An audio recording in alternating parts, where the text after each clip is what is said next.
Hi Sparkles of Light, this is CherryEnchantress and this is your daily dust for Thursday, March 14th if you're watching in real time, but it can also be for whenever you stumble upon it. It's a timeless reading. I'm doing a series of fairy oracles that I have, so I have a lot of them. So here we go with another fairy oracle, the Fairy Forest, spelled with an E, and I kind of like doing that with my decks too, spelling them with an E. And this is another one by Lucy Cavendish, beautiful, and the artwork is by Maxine Gadd. So let's have a look. Your cards for today are Atheling, Nobility, Grace, Gratitude, which is number 6. Before the Gathering, Celebration, Anticipation, and Events. And 26, the Merciful One, Compassion, Release, and Relief. So Atheling is talking about heavy is the head who wears the crown, but within every moment, within all responsibilities and circumstances lies the opportunity to be noble, to be graceful, and to be grateful. And this is the Atheling, a wise being who is able to listen to the pleas and requests of the demands, and to respond without pressure or frustration or tension. So it's probably something that you go through a lot during your day with your coworkers or the people you deal with in your daily world. And dealing with people with grace and compassion is sometimes not an easy thing to do, but congratulations, I think that you're doing this. She is like something that you can aspire to, but I think also something you probably embody. She's able to distill the clamor about her into calm and focus on one simple deed at a time. She's not one to sacrifice herself, nor will she allow herself to be influenced or dominated. Nor is she overwhelmed despite the vast nature of her realm and her responsibilities. She wears her duties lightly, just as she does this crown. And this is your message. So slow down on the demands of your life, create boundaries, don't feel so obligated to sacrifice your needs to the needs of others who are simply noisier and more entitled. This moment, breathe and still yourself, and then carefully move forward, focusing on one thing at a time, giving each task your absolute attention. Now's the time for you to be as gracious when you say no as when you give your agreement, to never be cruel or snap and condemn simply because it would be easier to do so. Atheling reminds us that even when under pressure, with duty and status comes great responsibility, and we must remember our blessings in order to develop our own contentment. We must extend patience and endow others with dignity, be kind, and be grateful that we have opportunities that we have to change the world for the better every day. And you may be in her shoes, and you also may be surrounded by, maybe your boss is like her, and I feel like you can have a lot of gratitude if somebody is like this in your life, who shows a lot of poise and peace in her judgments and her daily movements. You know, I feel like this is the true embodiment of a leader. I feel like a leader who acts childish and who pouts and who feels more entitled than others because of a certain power that they have. That's not really a leader. Not at all, in my opinion.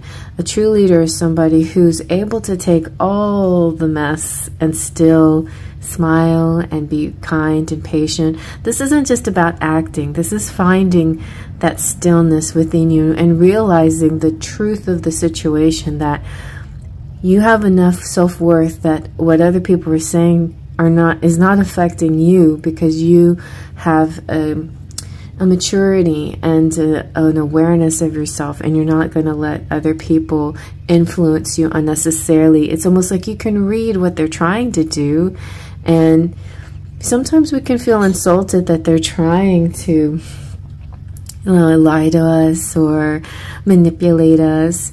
But don't let even that insult you, because being insulted by somebody is also like letting your ego come in and you know, reacting in a way that is not going to even make a difference, right? It's not going to make a difference.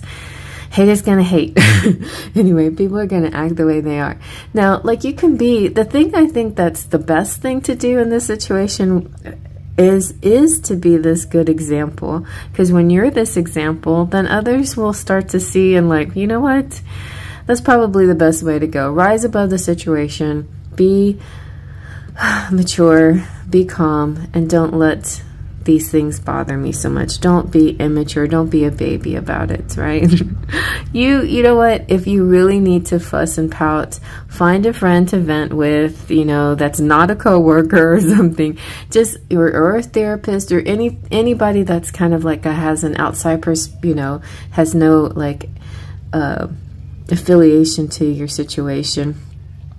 You can come to me if you need to, if you need to vent on something, or need to ask questions. A way to relieve some of that stress if you can't keep it in, or if you can't find other ways to relieve it, you know. So it's important. You have to find a way to relieve that stress. You can't just squash it down. So the good news here is there's this beautiful maturity about you, and there is going to be some kind of celebration coming for you. So something to anticipate today, or this could be also a clue. Like sometimes the daily dust is a clue to future events. So this is before the gathering. So it's an anticipating feeling. It could be happening today, but it could just be something you're anticipating. For you, dear one, a celebration is coming. A time to acknowledge the markings and passings of great turns of the wheel. And for you to gather together with friends, relatives, and significant beings and ask them to unite in a common cause for joy for what has been achieved. It's time to look forward, to anticipate, and to prepare, for this event may be taking place simply on an energetic level, as all the beings who have long wished for your well-being now gather together to applaud the place where you are right now, because they could be watching you and seeing, wow, look at how you move through life so gracefully. You certainly deserve a reward for that. And this will be coming for you, and this is in the future. So I feel like it's a little clue today. It's a little pat on the back today saying, good job. You know, you're doing a great job. Just keep it up, you know, keep moving through your life with grace, and your rewards will come. I mean, you could be rewarded today. In fact, today could be the timing. Today could be the day. But if not today, certainly in the future. And this is an omen of good to come to you. It's time for you to put on your finest garments, take the very best goblets and chalices from their dusty hiding places, and raise a glass of bubbling fairy energy to the wonders of life. It may be your birthday or another occasion. And by the way, not the 14th, but my son's birthday is coming up the 16th, so I'll be sure to celebrate for him. So it's not today, but it's in the future, 2 days from now. You know, it could be a graduation, it could be some kind of acknowledgement, accomplishment of you or somebody else, but especially this should be about you. This could be in a completion of a test. Whatever it is, it's essential to mark the impending time with joy, applause, and expression of bounty. Prepare, be ready, and enjoy, dear one. You deserve all that this exciting and exhilarating occasion heralds, for after the effort comes the reward, and soon it will be yours. I feel like the merciful one could be you, but it could also be other people, or just like life is having mercy on you finally. You know, it's like after all the things that you go through a phase where it's like everybody's being so kind and gracious and helpful back at you, right? There's a time to hold on and to endure, and then there's a time to open your hands and let the soul fly free. You may be remembering that death is a sacred rite, and be learning about the nature of physical transition that is taking place. We don't like to talk about death in modern culture, but as I have studied the tarot, I see things a lot differently as far as that. I see death as simply just a cycle, you know, the ending of a cycle. So, and we often assume death as ending of something good that we we've been holding on to, but sometimes it's death of something bad that we've been holding on to. So this could be a phase that's now passing out that hasn't been very helpful in your life, and a new phase beginning. The merciful one comes forward with love, respect, and compassion to ask you to hold the space for those who are departing and allow yourself to let go either of your own self or another being who's readying themselves to return to the other world. And that's true too. I mean, there could be some, you know, like elderly people in your life. I know when my dad passed away, I had to come to terms with it. You know, I talked to him, at least spiritually. I told him, Dad, if you don't want to stay, you don't have to stay for me on my account, you know. And I feel like there's a part of him that was staying for me, you know.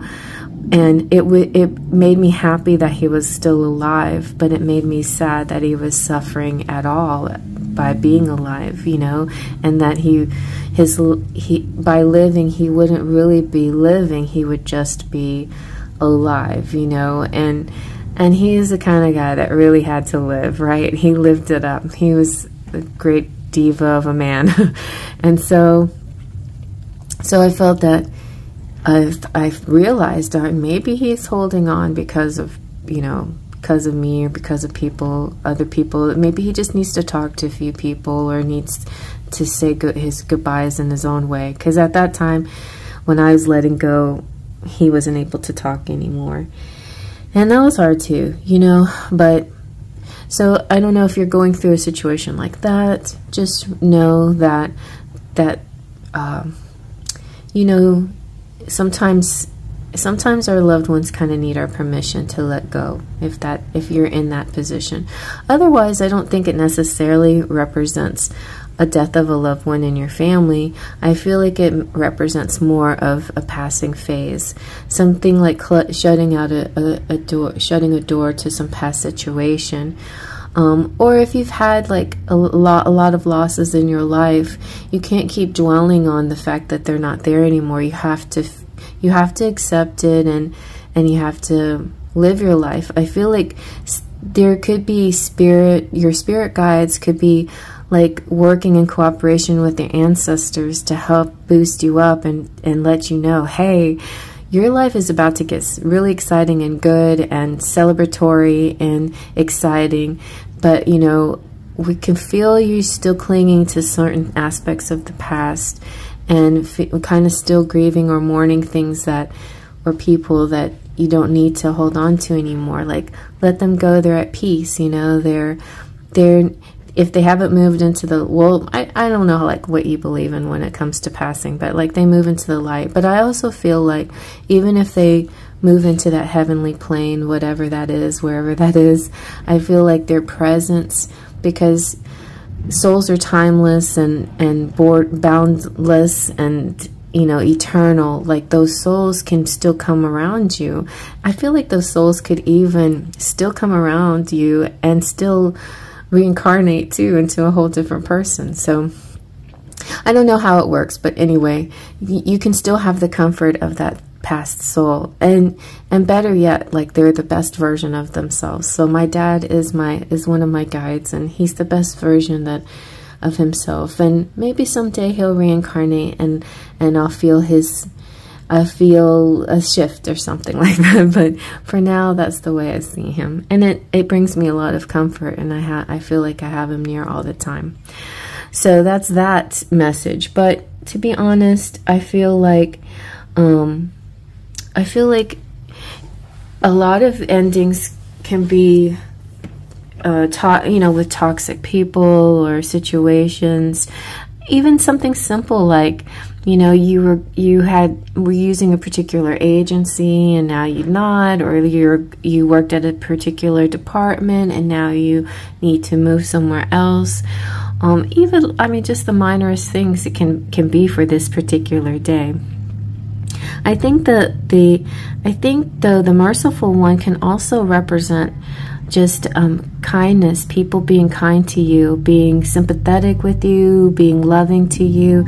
I feel like you're a combination of mature and merciful with other people too.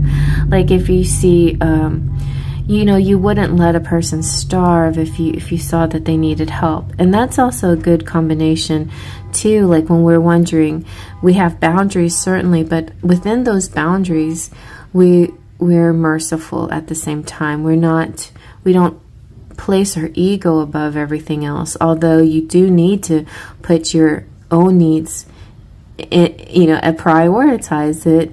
At the same time, you're merciful to others as well. And also I feel like this could also be things like, I mean, like Habitat for Humanity and play, you know, like social things, like charities and things like that. Those all embody this merciful energy that helps the lesser and the less fortunate. So you could be getting involved with stuff like that too as well. Or if there's just somebody in need, you reach out to them, Spirit's watching you and seeing that kindness about you and the merciful energy that you have. And so very good. Ultimately, something exciting is about to happen for you if it's not already today. And it's kind of like your karmic rewards. It's like you're long overdue for being rewarded for all of your hard work. All right, so I hope you like that. Faith, trust, and pixie dust.